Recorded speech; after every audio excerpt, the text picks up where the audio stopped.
see coaching or teaching someone to do something is a cheat code. You end up learning more than the student. Yeah, we spoke about this recently, you and I. Yes. I noticed this when I first became a coach, actually. Uh, like before I became a coach, like sometimes my thought processes would be a little bit muddled, and there were a lot of contradictions within what I felt within poker. Yes. Like I would belittle, like I would have some cognitive dissonance. Shout out cognitive. Mhm. Like I would believe that two opposing um, theories could be correct. I had some serious contradictions within my game. As soon as I started coaching, I noticed that I had to relay my thought processes to people, and it was especially when working with people who English wasn't their first language. I had to condense my thought processes into an easy to manage and easy to understand way Yeah. for other people. And as soon as I started doing that, sometimes I would say something out loud that I believed, and I would hear it, and I would be like, "Hang on, that doesn't make any sense." Or someone else would say to me like, "But if A is true, then how could B be true as well?"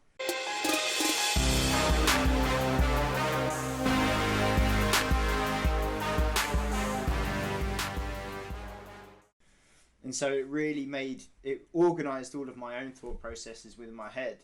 Um, I think that I became a coach when I was an okay player, but I honestly think that I became a really good player because I did so much coaching. Um, Yes. 100%. yeah, 100%. Like you get so much better. This is a very nice cheat code for me and Scotty because we do a lot of coaching. we do. Um, this goes for anyone on 651. If you want to be a coach, it's like, or if you want to get into those little study groups with like people, like the more you talk about poker, you're teaching someone, you're bouncing ideas off people, you're engaging, you're talking, you're just learning. You Yeah, just simply learn in that process. Like it's impossible not to. And some of the stuff you're learning is very repetitive, but repetition really gets it inside your brain. It really it just like does. engraves it in there. So a lot of that repetition is really, really, really, really good too. Yeah, Um, so yeah, like if you want to get, and this doesn't only apply to poker. Like I always say, like this goes for anything. Like if you're coaching and teaching someone a certain something, then you're basically, letting it sink into yourself as well. Like even these podcasts that Scott and I do, we're in coaching roles here. But the more we talk about it, we bounce out these ideas off each other. It's more like sinking into to us as well. Like, and it's just hearing myself. Like I can hear myself talking now, and like you just kind of like you try to take your own advice, kind of thing. mm, So it's not like you're coaching just people. You're preaching to other people, but you're also kind of preaching to yourself as well. Like yeah, as you're doing that. So yeah. there's merit to that as well. So. Highly Um, recommend it. Highly recommend everybody to at some point in their career try a little bit of coaching and yeah. just message us. We've had a few guys message us and ask if they can coach, and now they are coaches. So don't be afraid.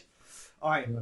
train yourself to be disciplined using a reward system. Yeah, it's funny because we've brought this up a few times, Jack, in our coaching sessions or on these videos where you talk to me about my reward system that I stumbled into backwards of You what stumbled into it. You really did, like without consciously doing it. it But wasn't. people Yeah, it can wasn't meant to. consciously do that.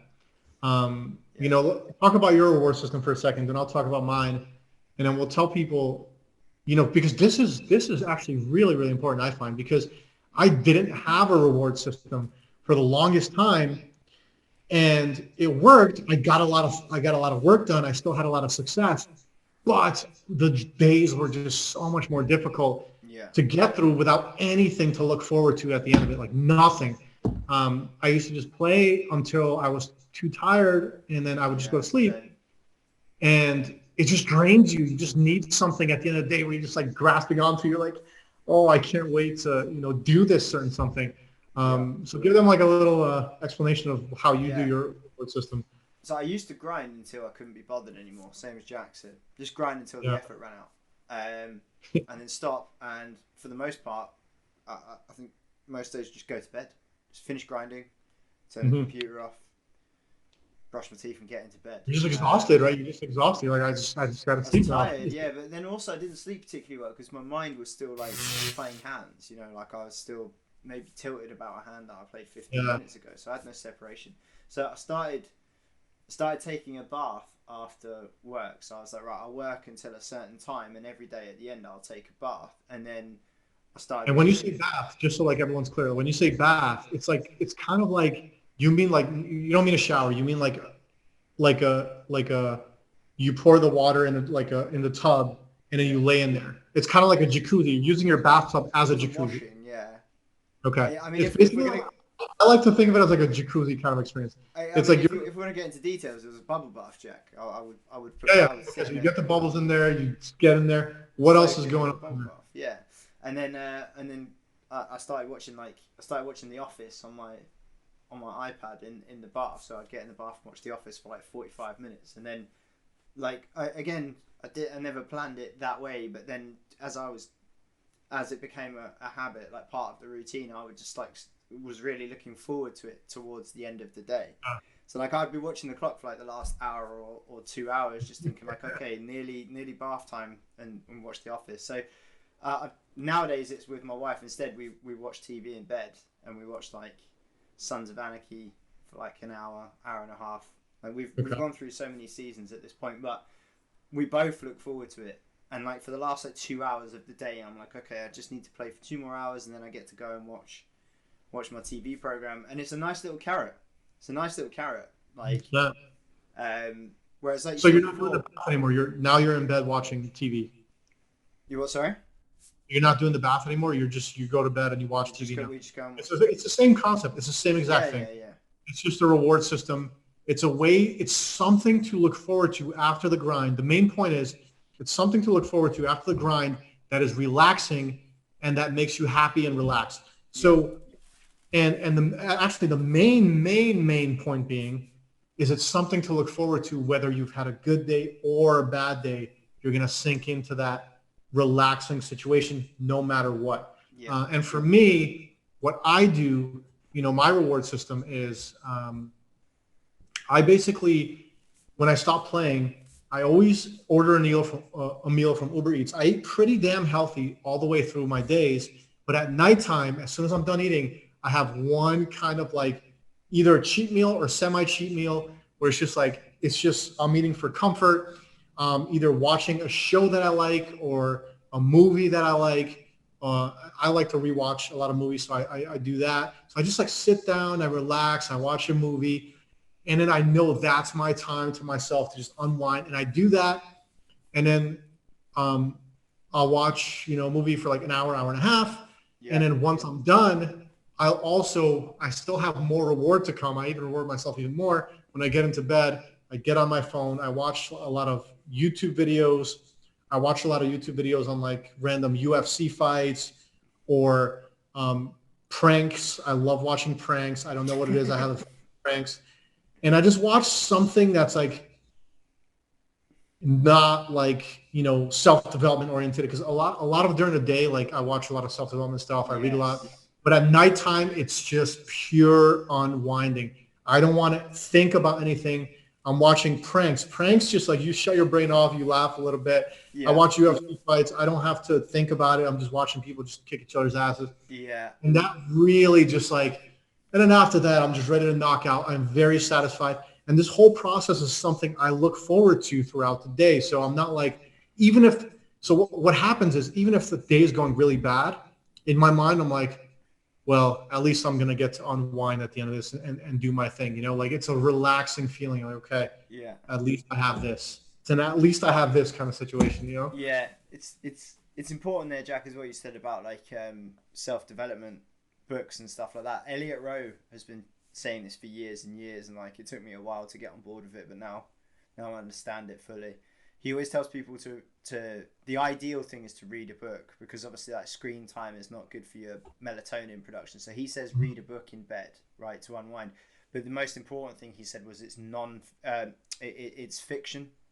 Um, so it's not something about something that happened in real life. The idea being that you don't want something that's overly thought provoking in these situations, because the idea is that you're clearing your mind for sleep, not adding to it. And Duck and I have a joke at the moment, because she will often say something to me and I'll completely forget it, right? Like I've never heard her say it before.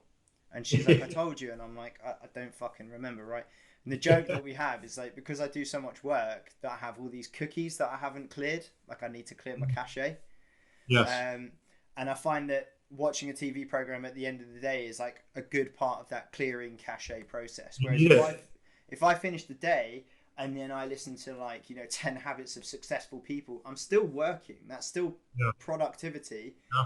and you run out of space. And much like my computer, every single time we do a fucking podcast, the disk gets full, and nothing else can really go in anymore. And I definitely find when I work, like sometimes I'll work like 13 days in a row, or Mhm. 14, 15 days in a row without taking one off.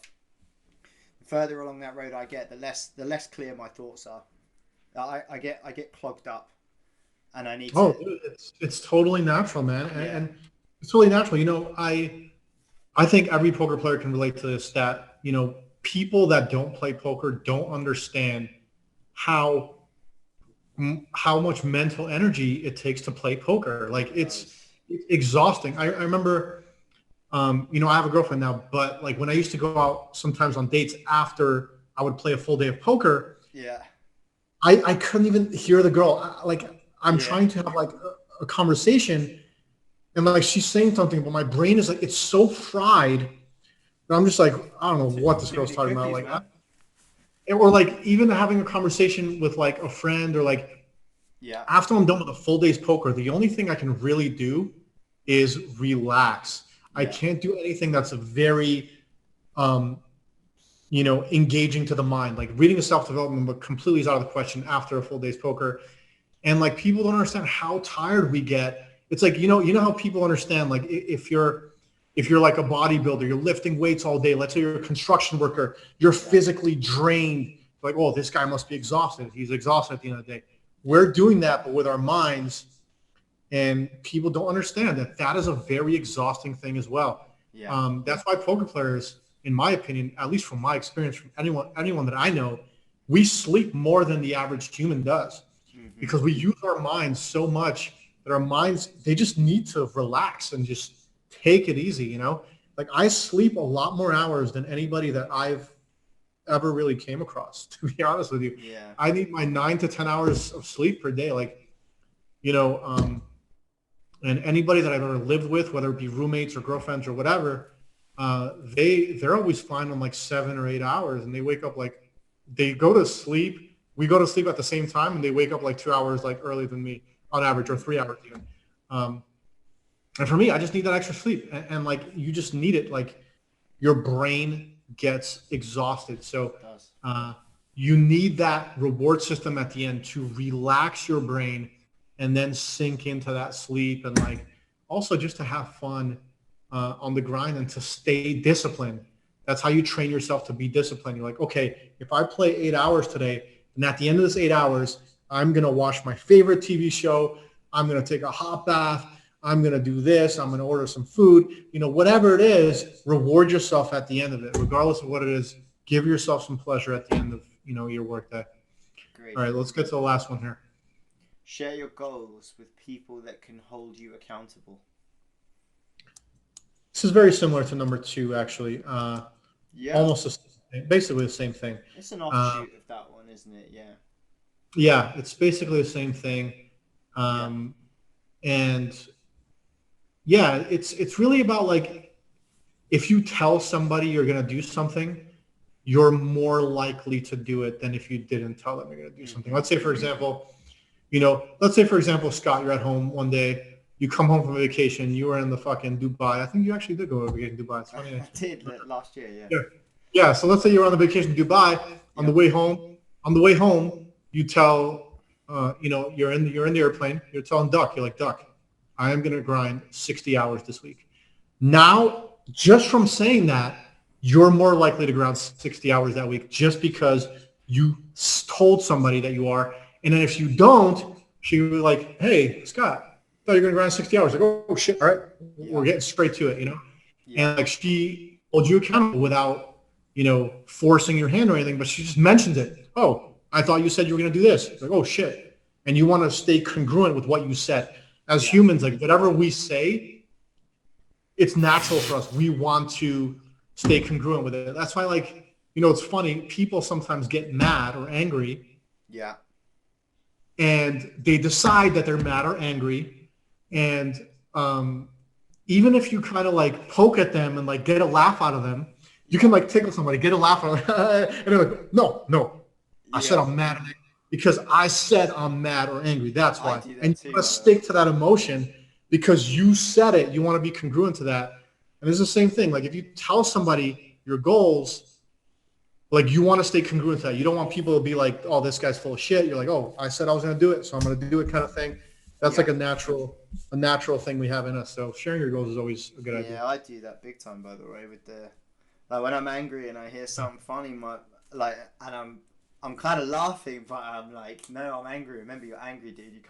You're not allowed to laugh right now. That's exactly it. That's exactly it, man. Like that's the way people are kind of designed. And I noticed this a lot with people that I don't want to use any specific examples, but like some people that I know where they just like they're that way as well. Like you can see that they're not angry anymore. Realistically, they're just not. But they're just trying so hard to be. Like I'm trying hard to still be angry because I said I was angry. I'm supposed to be angry. This is the emotion I'm supposed to feel right now. So Kids do I'm it gonna stay big stubborn time. to that. You know. Kids are so like teenagers, particularly, man. One of my Yeah. teenage stepdaughters, like she gets really like she gets so heated so quickly. She gets like really flustered or frustrated about something, and often something very minor. And I know Yeah. it's minor, so I deliberately make jokes and faces at her to make her crack. And she laughs and she's like, "No!"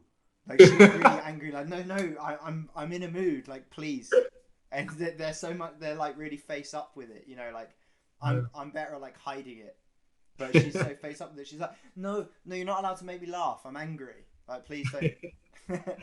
But the funny thing is, once you get somebody to crack and laugh, Yeah, the anger is yeah, yeah. completely gone. It's Then dissipated it's now. just an Yeah, act because you can't. If you're angry, because I think we talked about this in a previous podcast, you can't feel two emotions at once. yeah, If you're laughing, you cannot be angry. It's impossible. It's literally impossible. Once you see somebody crack a smile, you're like, you're not angry right. anymore. Don't fucking bullshit me, you know? Or you, Like that. It's no, that emotion's gone for right now. You yeah, know it is, but you're trying to hold on to it. Like everyone knows what's going on, you know. yeah. Um, but yeah, I don't even know how we got to that with this. Share your goals to hold Oh, you accountable. we've gone way off the beaten track. Share your goals to Yeah. hold you accountable. Yeah, related to number two, find a good mentor, or your partner. Like a lot of the guys people watching or girls, um, will have a significant other, and if applicable, um, yeah, try and task them with keeping you goal oriented. You know, make sure that they, like Jack said with his ex girlfriend, when she came through the door, she asked him those three questions. Try and include them in your poker life as much as you can, in as far as like keeping you on the right track. So asking, you know, did I keep my temperament? Did I play the number of games or the number of hours that I wanted to play, and so on and so forth. So don't include them so much that they begin to hate poker. I would recommend, because that is a very realistic thing. Yeah. Not for me, fortunately. My wife absolutely fucking loves poker, which maybe is the other way around. Jack, she chains me to the desk and makes me grind. So That's um, good. You know, that's good. And like, I'm thankful but it's for for it. people like this Not is yet. more so for those people like this accountable thing is not really it's not as applicable to you and I. This is more for people that just can't really put in those hours. They just can't do it. Yeah, Um, so for those people, whoever you live with, your dad, your mom, your girlfriend, your brother, or anybody that can somewhat hold you accountable, just tell them like, listen, I'm going to play 40 hours of poker this week. I'm going to do this. I'm going to do that. Once you say it, trust me, you're going to be more inclined to do it. More inclined to do it as compared to like if you didn't say that. yeah, And if they, especially if they ask you about it every once in a while, your dad like comes in and oh, you're supposed to play 40 hours this week. Did you? And you're like, fuck, no, I haven't, but I'm going to get on it right now, you know? And then you get, at least get close to it. Maybe you get to 30 hours, you know, but at least somebody's calling you out on your shit if you're not doing what you're supposed to be doing, you know? yeah, Somebody can call you out. That's essentially what it is. As long as somebody can call you out and just be like, hey man, like you're not doing what you said you were supposed to be doing. yeah. Um, that's always nice to have. But yeah, I guess let's wrap it up here. All right, Uh, and perfect. so, yeah, I recommend this as a read to anybody, especially if you're somebody that's having trouble putting volume in. You're somebody that plays very sporadically. Like you don't have a daily consistent routine of playing poker. And you're just kind of all over the place. You're like, you play 3-4 times a week. Sometimes you play for 2 hours. Sometimes you play for 8 hours. There's no structure at all. This is a good book to read to just kind of like just get you more structured into a routine, set up that reward system, and get you off your feet. Perfect. All right. Thank you, All Jeff. right. Thanks everyone for All right. watching. See you guys next time. All right. Catch you later, boss. All right. Take Cheers. care, man. Cheers. Ciao. Bye bye.